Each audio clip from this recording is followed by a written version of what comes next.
and welcome to your Newsmax Now update. I'm John Bachman. Republican and Democratic lawmakers in Washington finally find a budget compromise.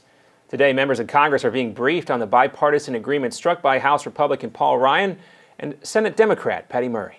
The two of us sitting down and talking to each other all year has paid off. We have broken through the partisanship and the gridlock and reached a bipartisan budget compromise that will prevent a government shutdown in January. The deal should avert another government shutdown. It also lays out spending levels through 2015 and replaces $63 billion of those automatic spending cuts known as the sequester. The agreement also increases military and domestic spending, but there will be cuts elsewhere.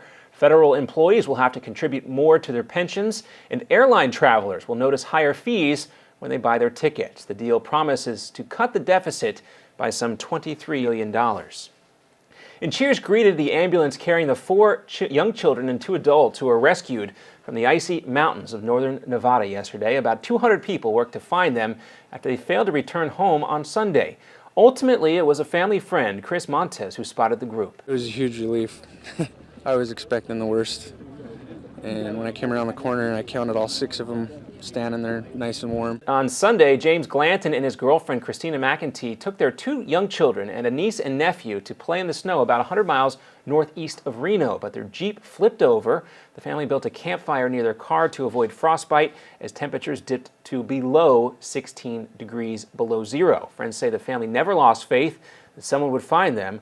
All 6 are expected to make a full recovery.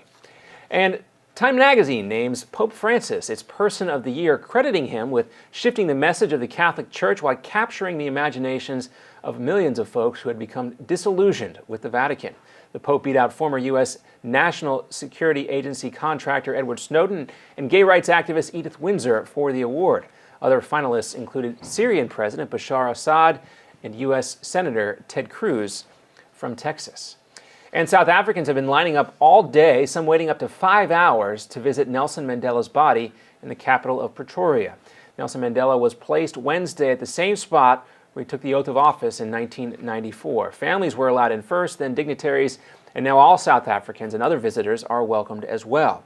It's anticipated that around 2,000 people will stream past Mandela's coffin every hour while he lays in state. And President Obama catching some flack for some potential faux pas at the Mandela funeral. We'll talk with Cuban-born Congresswoman Ileana Ros-Lehtinen about the president's handshake with Cuban dictator Raul Castro. Plus, was his sign language interpreter a phony too? The latest on that controversy, why the South African Deaf Federation is furious.